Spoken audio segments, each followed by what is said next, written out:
Jamais une assemblée générale de l'ONU n'aura autant attiré les projecteurs de la presse internationale, autant que cette 78e session.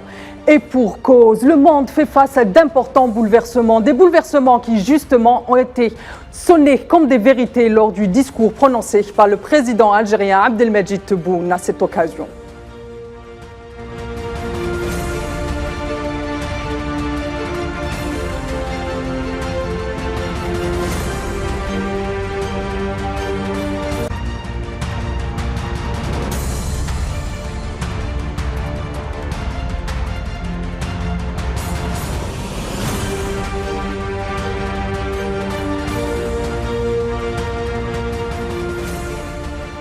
Mesdames, Messieurs, bonsoir. Soyez les bienvenus sur Al24 News. Vous l'aurez compris, il s'agira pour nous ce soir de nous pencher sur les moments forts du discours du président Abdelmadjid Tebboune à la tribune de l'ONU. Et pour en parler, j'ai le plaisir d'être accompagné par plusieurs experts.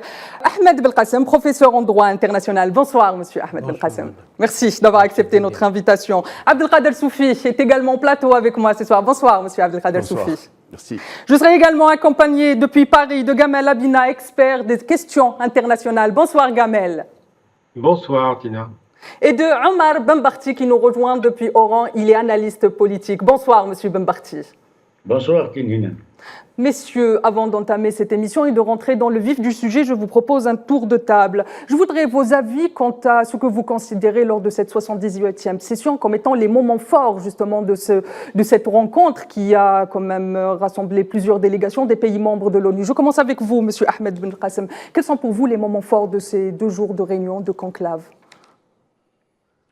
Eh bien, cette 78e session de l'Assemblée générale de l'ONU est marquée surtout par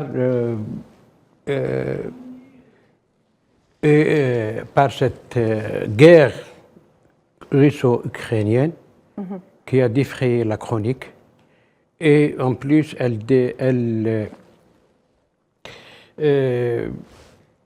elle va peut-être avoir des répercussions graves sur la paix et la sécurité internationale, tout comme le conflit sino-Taïwan aussi, qui constitue aussi une menace aussi pour la paix et la sécurité internationale. Et aussi, il y a plusieurs autres tensions dans plusieurs régions du monde. Et aussi qui constitue une menace pour la paix, la sécurité internationale en Afrique. Donc pour vous, c'est les abcès sécuritaires et les grandes questions qui ont marqué cette année, qui ont été à l'ordre du jour de cette 78e session. Oui, absolument. Surtout la guerre russo-ukrainienne qui peut déboucher sur un conflit mondial. On a déjà commencé à voir les conséquences. Je passe à vous, monsieur Abdelkader Soufi. Quels ont été les moments forts de cette rencontre? Bon, est-ce qu'on va parler de cette rencontre? Si on parle de cette rencontre, vous savez que l'année de l'ONU a été consacrée à l'environnement, aux défis sécuritaires, notamment l'eau, la pauvreté, l'environnement et le changement climatique. En ce qui concerne cette session, la 78e, elle est aussi marquée donc par le problème du changement climatique, mais surtout, nous parlons de la voix de l'Algérie. Ce qui est plus important, c'est les changements politiques dans la région du sous-continent, aussi donc le problème du développement et les problèmes récurrents à la sécurité et la montée en force du crime organisé, du terrorisme, et ce qui constitue justement peut-être les moments les plus forts au sein de cette... Je rappelle que Antonio Guterres, secrétaire général des Nations Unies, a justement consacré son allocution au changement climatique et autres conflits, et autres crises climatiques que traverse la planète. Gamel Abina, je reviens vers vous. Je vous pose la même question. À votre avis, quels ont été les moments forts de cette 78e session?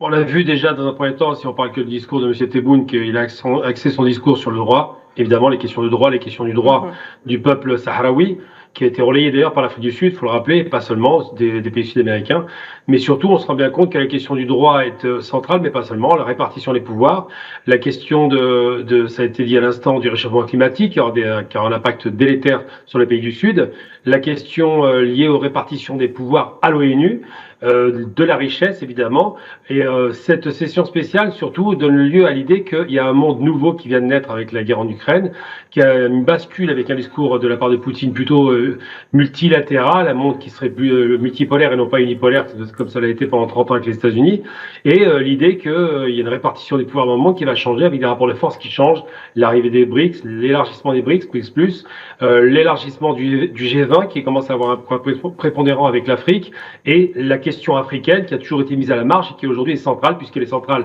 pour l'approvisionnement énergétique, pour les richesses au sens large du terme, mais surtout centrale dans la question des pouvoirs qui n'existent quasiment pas à l'ONU. L'Afrique n'est pas représentée alors que c'est quand même 1,2 milliard d'habitants, donc c'est quasiment un septième de la planète qui ne représentait nulle part dans les instances de l'ONU, si ce n'est une fois de temps à autre, de façon tournante dans les 15 membres permanents. Justement, je passe à vous, Ammar Benbarti. Quels ont été, selon vous, les moments forts de cette Assemblée? Il me semble que le moment le plus important en ce moment, c'est que cette Assemblée se tient dans un contexte particulier qui est une espèce de bascule, comme disait Gamel, une bascule dans les rapports internationaux et qui font qu'il y a une mutation qui s'opère à travers la recherche. Beaucoup de nouveaux pays se cherchent et à travers la recherche d'un nouvel équilibre avec une vision beaucoup plus multipolaire que cette vision unipolaire à laquelle nous ont habitués maintenant depuis une quarantaine d'années ces organismes. De ce point de vue, la mutation à laquelle nous assistons, je pense que c'est la dernière fois que l'Assemblée générale des Nations unies va se pencher sur une situation qui va devoir nécessairement changer. Nécessairement changer parce qu'il y a des demandes qui ont été formulées de manière récurrente par Monsieur le Président de la République, M. Tebboune, mais je rappelle qu'il y a 50 ans, le Président Boumediene avait fait à peu près le même type de discours avec les mêmes thématiques. Donc ça veut dire qu'en 50 ans, rien n'avait véritablement changé. Donc aujourd'hui, il y a des changements. Il y a une libération qui se met en place. La guerre en Ukraine n'est pas, je ne pense pas que ce soit l'élément le plus important, mais je pense que c'est surtout la nécessité pour les pays africains de se libérer d'une emprise.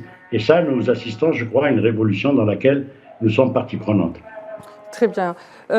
Monsieur Soufi, un événement a fait le tour des réseaux sociaux. C'est l'ambassadeur de l'entité sioniste qui se fait escorter par la police alors qu'il essayait de perturber le discours du président iranien Ibrahim Raïssi. Peut-on voir ici une prise de conscience au sein de l'organisation quant aux agissements irresponsables des diplomates de l'entité sioniste qui ne sont pas à leur premier coup de tenter de perturber une session ou le travail des diplomates qu'il y a au sein de l'ONU? Il est clair que l'entité sioniste a toujours travaillé d'abord en coulisses et qui fait un travail de fourmi et qui a toujours essayé de troubler les actions qui vont dans le sens à bloquer. C'est justement cette entité. Ensuite, maintenant, moi je ne pense pas que ce soit un événement vraiment majeur sur lequel on doit donner plus de focus que peut-être d'autres événements plus importants. Aujourd'hui, la 78e session ordinaire est un parterre j'allais dire, de la société internationale qui puisait est plus importante cette fois-ci que peut-être les sessions précédentes, du moment que beaucoup de questions ont été posées et qui commencent à émerger. Pour nous, je pense, Africains d'abord et Arabes, nous avons de grandes questions qui restent d'actualité. Le développement qui tarde à venir, le déséquilibre entre le Nord et le Sud, donc une appréciation à géométrie variable du droit international quant aux questions, aux différentes questions qui sont posées. Aussi, il y a la question du Sahara occidental Justement, qui ne fait que tarder, mais aussi la question palestinienne. Justement, le président algérien Abdelmejid Tebboune, lors de son allocution, a consacré une bonne partie pour parler de l'adhésion notamment entière de la Palestine au sein même de l'organisation. Que signifie cela, Monsieur Belkacem? Justement, le problème de l'accession de la Palestine en tant qu'État à part entière, au sein, qui doit occuper un siège de plein droit au sein de l'Assemblée générale de l'ONU. C'est une nécessité majeure pour intégrer cet État au sein de l'ONU. Et je crois que le statut de membre observateur ne suffit pas à cet État palestinien qui doit voir le jour et être reconnu par tous les pays du monde. Je crois que le président Tebboune avait raison de demander la tenue d'une session extraordinaire de l'ONU afin de débattre de cette question majeure et cruciale pour le monde arabe. Et je crois que peut-être l'Algérie, en tant que pays qui va accéder au Conseil de sécurité en tant que pays non membre, peut-être il va jouer un grand rôle pour l'acceptation. Justement, on va revenir dans un moment au rôle de l'Algérie dans le Conseil de sécurité de l'ONU. J'ai une question à poser à Omar Ben Barti. Omar Ben Barti, pourquoi est-ce que la Palestine n'est pas encore État membre de l'ONU, alors que la solution des deux États est la solution préconisée par l'organisation? Tout à fait. Ça fait des années que l'ONU a déclaré qu'il fallait respecter ses résolutions et comme vous le savez, cela n'est pas respecté. Donc ça veut dire que rien n'a été fait.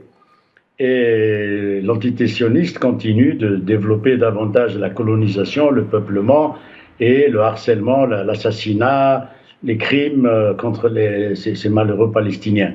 Donc de ce point de vue-là, il faut bien comprendre une chose, c'est que ce que le général de Gaulle avait appelé le machin, cette organisation des Nations Unies, est restée les bras ballants devant ce que fait l'État sioniste, parce que c'est la première base américaine au Moyen-Orient, il ne faut pas se faire d'illusions là-dessus. À partir de ce moment-là, il est évident que l'Algérie, qui a gardé toujours les mêmes positions et qui s'efforce de réunir les factions palestiniennes, qui a toujours été aux côtés de la Palestine, reste comme une épée dans le talon de ces institutions qui commencent un peu à être dépassées. Donc ça nous ramène à un peu plus de réalisme, au-delà des discussions sur l'intérêt de cette session spéciale des Nations Unies. Le réalisme, c'est de dire que seule la force l'emporte. Et l'Occident nous a démontré depuis des décennies qu'il fonctionne exclusivement avec la force. Lorsqu'il a la force de son côté, il fait ce que bon lui semble. Et il ne respecte en aucune façon les résolutions des Nations Unies.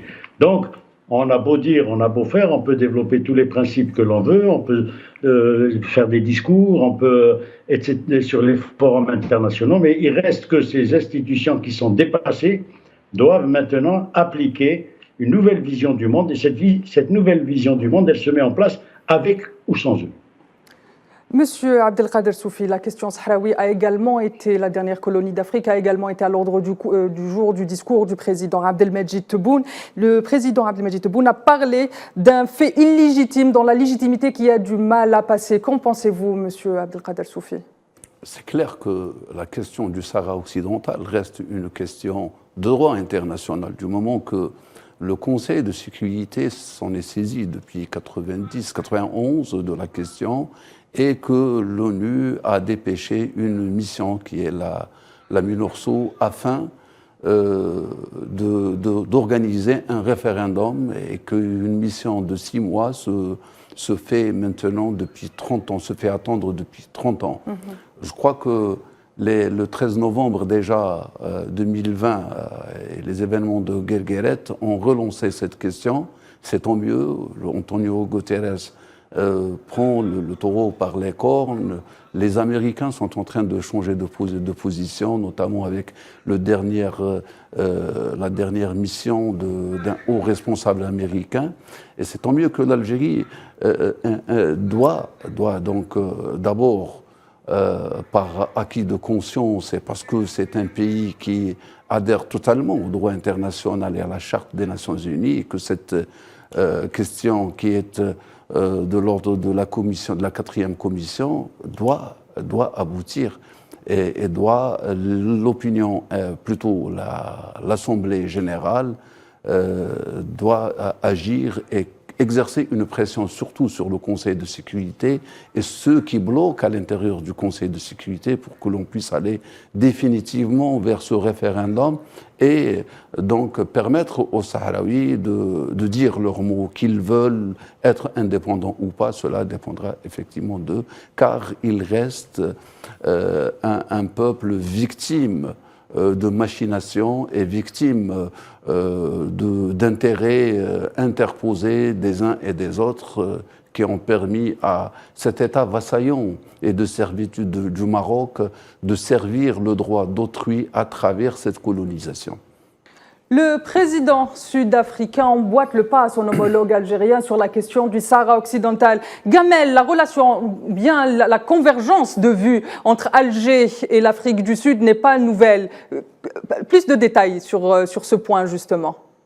Simplement parce que l'Algérie a soutenu le droit des Sud-Africains noirs, puisqu'ils subissaient le racisme, à l'autodétermination, entre guillemets, à récupérer le pouvoir chez eux. Et les Sud-Africains n'ont pas oublié, et c'est des principes humains, tout simplement. On respecte le droit, on respecte le droit des peuples à disposer d'eux-mêmes. Et la question Sahara occidental est une question qui a été évoquée plusieurs fois. Ça a commencé en 75 avec cette fameuse marche verte, là, quand l'Espagne va lâcher le Sahara dans des conditions chaotiques. Le Maroc va donc envahir littéralement avec une population.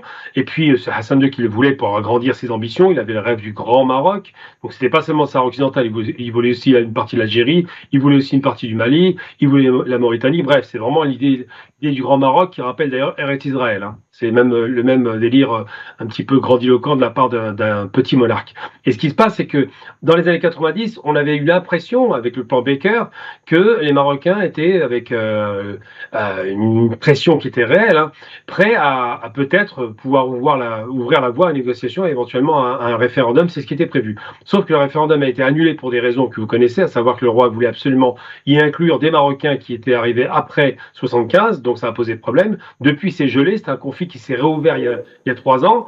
Alors pourquoi l'Afrique du Sud offre en fait des causes pour ce peuple sahraoui? Parce que simplement, c'est un peuple qui subit effectivement l'occupation, qui est condamné par l'ONU. L'Afrique du Sud, en cela, reste droit dans ses baskets et suit les recommandations de l'ONU comme l'Algérie.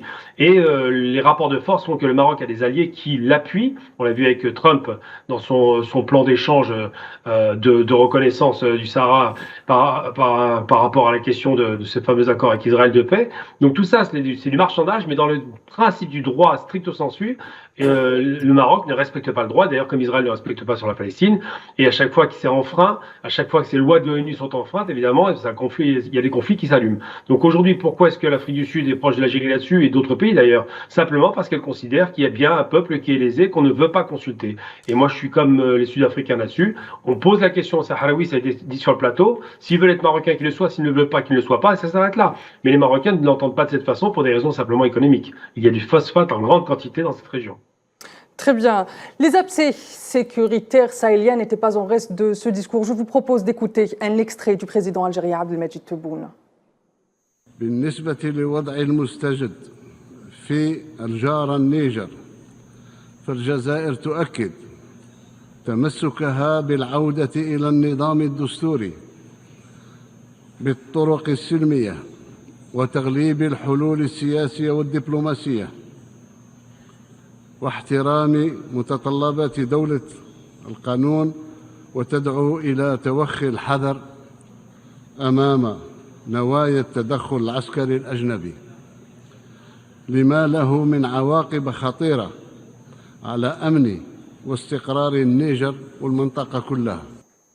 Omar Ben Barti, le président algérien Abdelmejid Tebboune, se dit pour la légalité constitutionnelle, mais reste prudent quant aux interventions étrangères mal intentionnées. Est-ce que c'est le passif de cette région qui laisse le président algérien encore prudent sur les interventions étrangères? Bon, les interventions étrangères, elles ont démontré les conséquences terribles qu'elles pouvaient avoir. Nous avons connu ce qui s'est passé en Libye. Et donc, sachant que l'Algérie a 1000 km de frontière avec le Niger, vous imaginez bien que notre pays sera terriblement affecté par une intervention au Niger.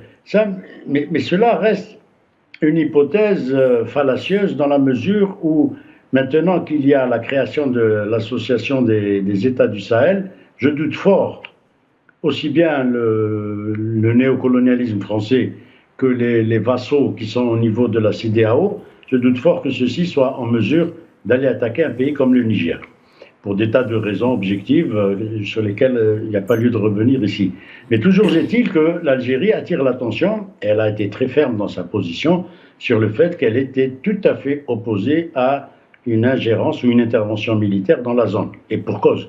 Ce qui s'est passé au Mali, ce qui s'est passé au Burkina Faso, ce qui se passe au Niger, ce qui risque de se passer encore dans d'autres pays d'Afrique, centrale en particulier, c'est justement ce que je disais tout à l'heure, il y a une bascule qui se met en place et maintenant, ces pays qui ont été longtemps pillés, longtemps dominés, longtemps mis sur le boisseau de la soumission, ces pays sont en train de relever la tête, pardon, et sont en train de développer une approche qui est radicalement différente de celle des discours ronronnants avec lesquels nous sommes habitués. La création de l'Association des États du Sahel, ça va déranger beaucoup l'Union africaine et ça va déranger beaucoup la CEDEAO, ces organisations fantoches qui n'ont jamais rien fait, que ce soit l'Union africaine ou que ce soit la CEDEAO et les autres. Donc, de ce point de vue, je pense que l'Algérie a raison d'être très ferme et droite dans ses bottes, comme disait Abina tout à l'heure,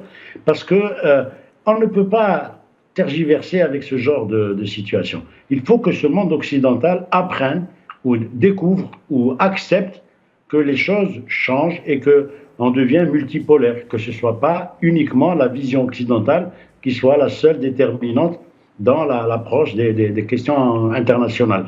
Mais la mise en œuvre de cette histoire de l'immigration, Lampedusa, tout le tam-tam qui est fait autour de ces questions-là, ça permet de déplacer les projecteurs de véritables situations importantes qui sont le développement de ce pays, le pillage de ces pays, l'augmentation du prix du pétrole, les énergies à prendre en charge, etc., etc.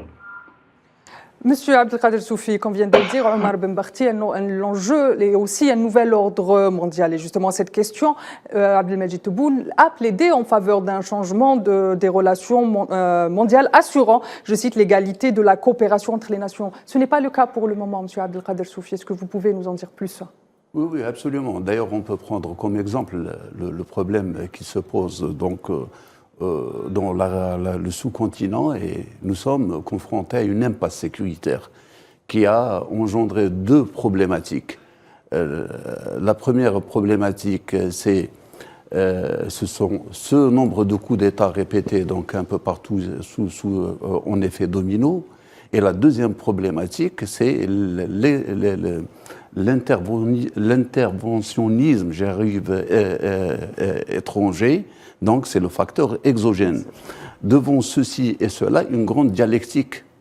Serait-on devant donc, un regain de la force donc, au détriment de l'ordre constitutionnel, ou c'est une révolution contre justement les forces exogènes qui sont en train de maintenir un statu quo en Afrique? Ce statu quo, le droit international, les instances internationales ne sont pas capables, sont dans l'incapacité de trouver cet équilibre, cette formule qui permet donc à ces pays-là de jouir donc de leurs biens, de pouvoir atteindre un développement une vie paisible pour les citoyens, mais aussi donc pouvoir faire affaire avec les puissances occidentales, on va dire avec les multinationales. Tout cela en découle d'une situation qui est avérée et qu'en réalité, nous sommes dans un ordre en déséquilibre. Donc c'est un ordre chaotique qui ne prend pas en considération le reste du monde. Et c'est pourquoi l'Algérie, durant les années 70, a plaidé pour un nouvel ordre économique.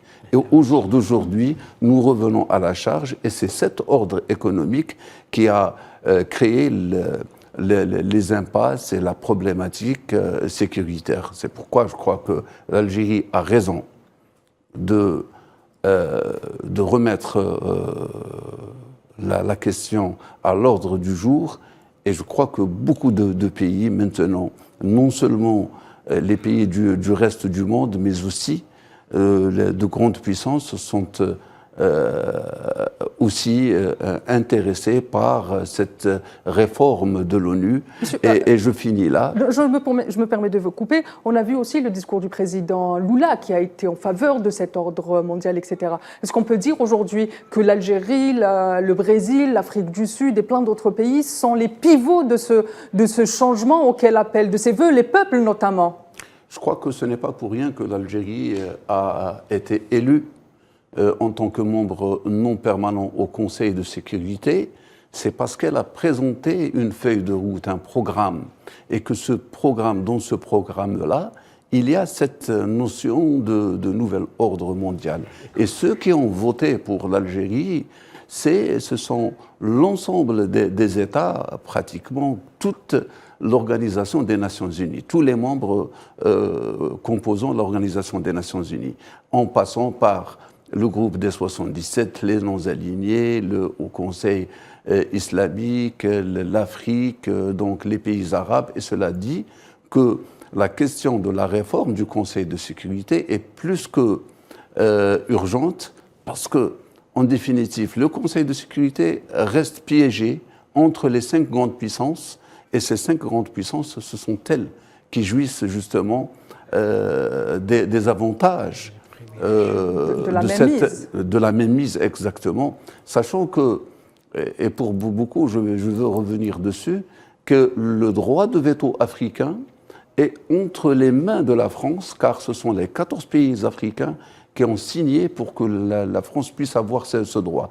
Et il est temps que l'Afrique puisse jouir et récupérer, elle aussi, son droit de veto, et par conséquent, les questions africaines seront discutées en Afrique, et on aura cette possibilité. Très bien. Ahmed Belkacem, à la lumière de ce que vient de nous dire M. Soufi, est-ce que vous pensez que la réforme de l'ONU est possible sur le plan juridique, je parle? Vraiment, vous posez une question cruciale concernant la réforme des Nations Unies, notamment la composition du Conseil de sécurité, où tout le monde sait les privilèges dont jouissent les 5 puissances permanentes, à savoir les États-Unis, la Grande-Bretagne, la France, la Russie et la Chine. Tout le monde demande cette réforme, mais en réalité et dans la pratique, ça devient très, très, très difficile. Pourquoi? Lorsqu'on revient à l'article 108 de la Charte des Nations Unies, qui stipule que toute modification de cette charte doit être acceptée par les 2 tiers de l'Assemblée générale, y compris les 5 permanents. Ce qui revient à dire que je ne crois pas un instant que ces États membres permanents puissent ou doivent céder ces privilèges à d'autres pays, à d'autres concurrents, notamment les pays émergents comme le Brésil, l'Inde, l'Afrique du Sud, et même peut-être le Japon, mais peut-être. Je ne crois jamais que ces pays permanents acceptent cette modification ou cet amendement de la Charte des Nations Unies. Ce qui revient à dire que la composition de ce Conseil de sécurité ne sera jamais bouleversée. On reste sur le discours du président Abdelmejid Tebboune qui s'est également exprimé quant à la réforme de l'organisation. Je vous propose de l'écouter. إن أي مسعى لتعزيز العمل الدولي المشترك يقتضي منا الاستجابة للنداءات المتزايدة بصورة إعطاء ديناميكية أكثر للنظام متعدد الأقطاب عبر إصلاح الأجهزة الرئيسية للمنظمة إصلاحاً شاملاً من شأنه أن يجعلها أكثر شفافية ويحقق التوازن الضروري ما بين الأجهزة الرئيسية ويكفل التوازن الجغرافي العادل. وعليه فإن تنشيط الدور المركزي للجمعية العامة للأمم المتحدة باعتباره الجهاز الوحيد المعبر بصدق عن تنوع مكونات المجموعة الدولية هو عامل جوهري في تعزيز المساواة بين الدول وتكريس أسس الديمقراطية الحقة. Gamel Abina Abdelmejid Tebboune a mis le doigt là où ça fait mal, la réforme de l'ONU. Bon nombre d'observateurs partagent aussi cet avis. La réforme de l'ONU est incontournable. Pourquoi aujourd'hui, pour les observateurs, pour les panafricains, pour l'ensemble du tiers-monde, au-delà des aspirations des grandes puissances, cette réforme est incontournable? Elle est incontournable d'abord parce que l'ONU est une organisation qui est injuste. Ça a été fondé par les vainqueurs de la Seconde Guerre mondiale, ça a été fondé par les puissances coloniales qui avaient beaucoup d'habitants chez elles, donc c'est vraiment un calcul extrêmement douteux. Et puis surtout, j'ai entendu plusieurs fois parler de nouvel ordre mondial, c'est pareil, il n'y a rien de nouveau à l'horizon. Hein. C'est Woodrow Wilson en 1918 qui voulait un nouvel ordre mondial, il a créé la SDN, ça n'a pas empêché les guerres en Europe, 36-39 en Espagne, 39-45 avec l'Allemagne qui capitule le 8 mai, et ensuite évidemment les massacres du Japon, les 6 et 9 août 45 avec 2 bombes atomiques. Donc le nouvel ordre mondial, c'est la Pax Americana. Voilà la réalité, malheureusement, avec un rideau de fer qui va s'abattre sur le monde et qui va créer une forme de rééquilibrage des forces. Mais ces forces existaient jusqu'en 91, jusqu'à la chute du mur de Berlin. Et donc, à partir de là, il y a eu un ordre unipolaire, c'est pour ça qu'on en parle, qui fait que l'Amérique, avec ou sans l'ONU, faisait ce qu'elle voulait dans le monde. À l'égard d'Irak de 2003, elle le fait sans mandat de l'ONU, elle y va, elle n'est pas condamnée, il n'y a pas de résolution, il n'y a pas de sanction, parce qu'elle a un droit de veto. Donc la réforme est nécessaire. Pourquoi? Parce qu'en termes de droit stricto sensu, le droit de veto est une privation, c'est un privilège extraordinaire, surdimensionné, qui prive tous les autres membres, plus de 180 pays, de pouvoir dire quoi que ce soit contre le seul pays qui souvent l'exerce, les États-Unis.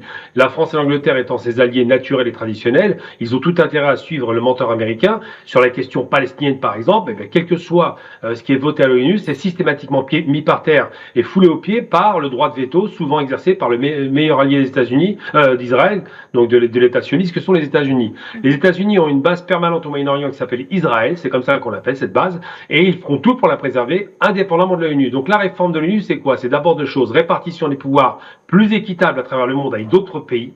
Sinon, ils seront concurrencés par une autre organisation qui commence à prendre le pas et qui s'appelle donc ces fameuses BRICS+, qui deviennent une superpuissance économique. La réforme de l'ONU, et ça a été dit par M. Tebboune, c'est une répartition des richesses plus équitable, évidemment.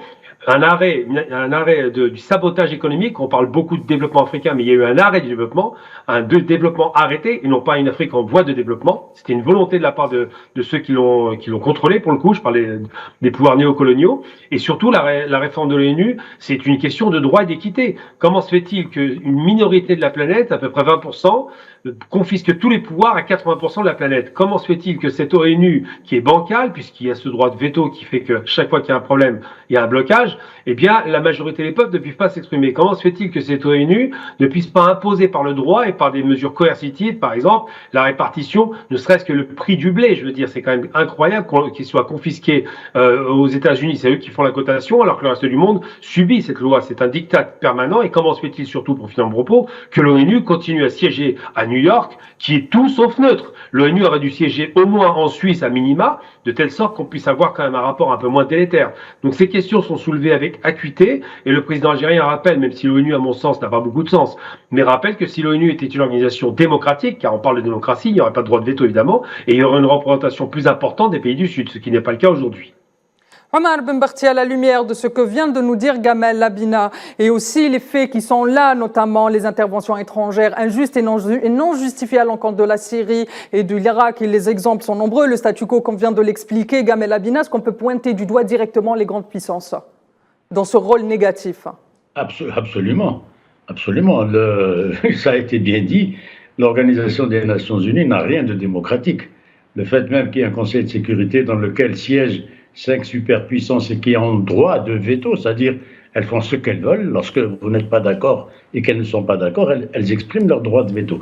Donc les 195 autres nations qui siègent au niveau de l'ONU, ça compte pour du beurre. Donc il faut rester conscient que ce qui a permis à ces États d'acquérir cette position, pour ne pas dire autre chose, c'est le rapport de force et rien d'autre. Aujourd'hui, la Chine parle avec une voix très haute. Il y a, dans les années 60, pour ceux qui s'en souviennent, en Chine, on crevait de faim. Aujourd'hui, la Chine est devenue la locomotive économique de ce monde et elle a une puissance militaire que personne ne lui conteste. Et la Russie, c'est pareil.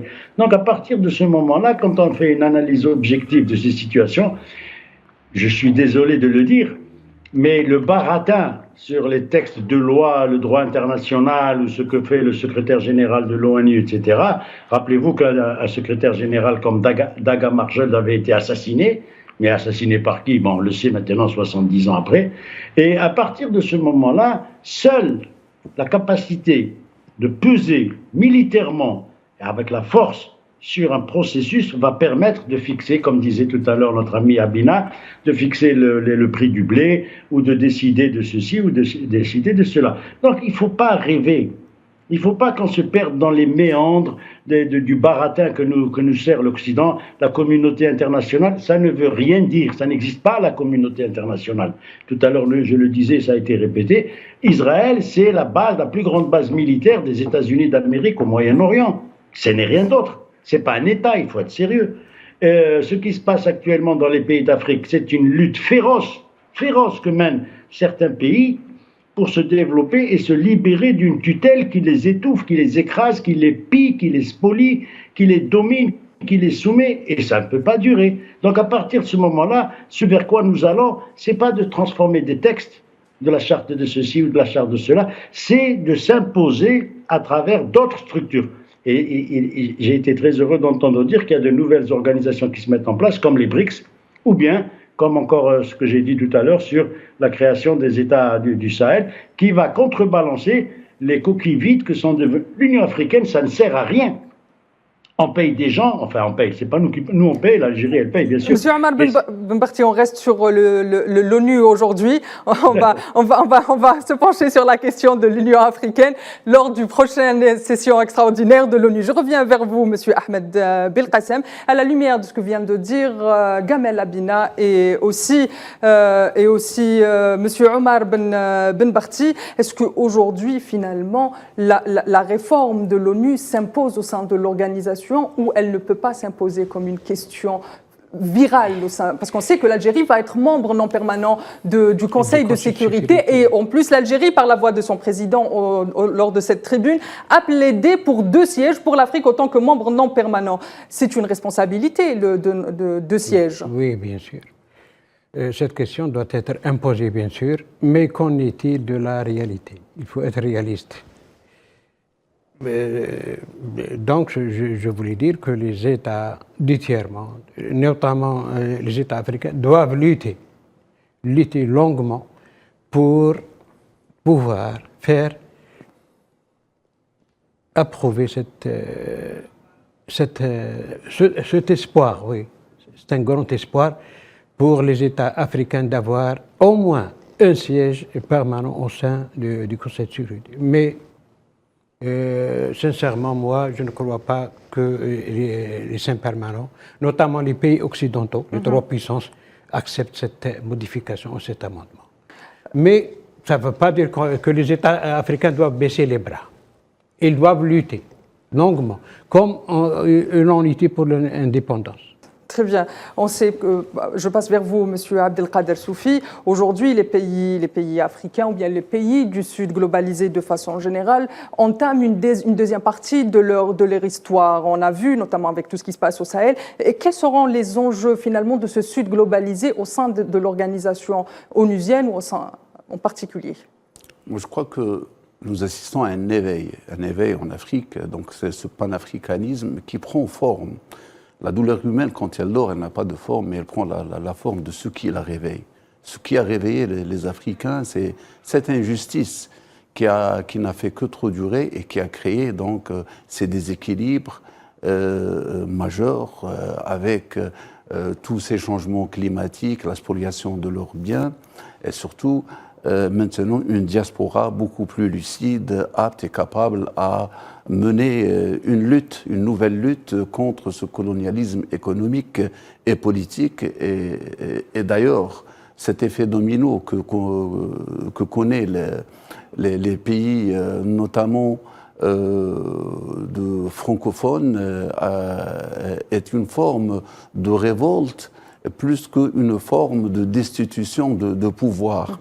Maintenant, comme l'a dit vos invités, il est vrai qu'il est impossible, voire impossible, donc, de remettre en cause l'ordre mondial tel qu'il a été mis en place en 1945 et ce Conseil de sécurité, mais il y a toujours cette possibilité de faire des alternatives en parallèle, que de créer de nouveaux groupes, de nouveaux lobbies, tels que ça a été fait par le groupe des BRICS, tels que, par exemple, aujourd'hui au Sahel, les trois pays, le Mali, le Niger et le Burkina Faso, qui créent une alliance sécuritaire ensemble, peut-être donc une alternative pour d'autres pays qui puissent les joindre, que ce soit du Nord ou de l'Afrique de l'Ouest, pour faire donc barrage à la mainmise. Est-ce que le fait que le monde, on n'arrête pas de le dire, en particulier depuis le conflit entre la Russie et l'Ukraine, que le monde est en train de changer, est-ce que justement ces changements ne sont pas ici la preuve que même l'organisation telle qu'appelée de ses voeux par le président algérien Abdelmejid Tebboune lors de son discours va changer finalement parce qu'elle sera obligée de suivre la marche du monde? Vous savez, le monde évolue et rien ne peut rester tel qu'il est. Je pense que Karl Marx, quand il parle de l'évolution vers le communisme, il a parlé de 4 étapes. L'ordre de la nature, et puis donc en passant par la période mercantile, l'industrialisation et finir. Rien ne peut être tel que c'est. C'est vrai que pendant longtemps, les pays africains ont été colonisés et ils étaient sous la main, sous les empires britanniques et français, et j'en passe, espagnols, portugais, mais pourtant ils se sont libérés. Et maintenant, il y a une nouvelle évolution. Et cette évolution, elle va vers l'Afrique. L'Afrique devient le noyau du monde. Et il appartient aux Africains parce que, vous savez, la mondialisation a eu l'effet inverse. Elle a été créée pour avoir une mainmise totale sur l'ensemble des biens et du monde. Sauf que le transfert des technologies et du savoir a été possible et que beaucoup de pays africains ont pu émerger, ont pu justement avoir accès à beaucoup de choses dont ils ne pouvaient pas avoir entre leurs mains à un moment donné. Et surtout, il y a ce retour de la manivelle et le vent en poupe en faveur des pays africains. Les différentes crises qui ont touché le monde, la crise pandémique, la crise financière, la crise économique, la crise en Ukraine, la crise climatique, toutes ces crises-là sont en train de changer le monde, sont en train de pousser vers un nouvel ordre mondial où les blocs auront leur mot, même au-delà de la puissance de l'ordre mondial actuel. Très bien. Gamel Labina, le président algérien Abdelmejid Tebboune a appelé ou a fait, lors de son discours, parle de réforme justement de l'ONU. Alors que les dernières déclarations de Antonio Guterres, qui ne sont pas nouvelles, il a de plus en plus de mal à justifier le rôle. On a l'impression qu'il a de plus en plus de mal à justifier le rôle de l'ONU. Est-ce que justement les aveux d'échec, entre parenthèses et entre guillemets, de Antonio Guterres sont la preuve de la nécessité, là encore, de la réforme de l'ONU?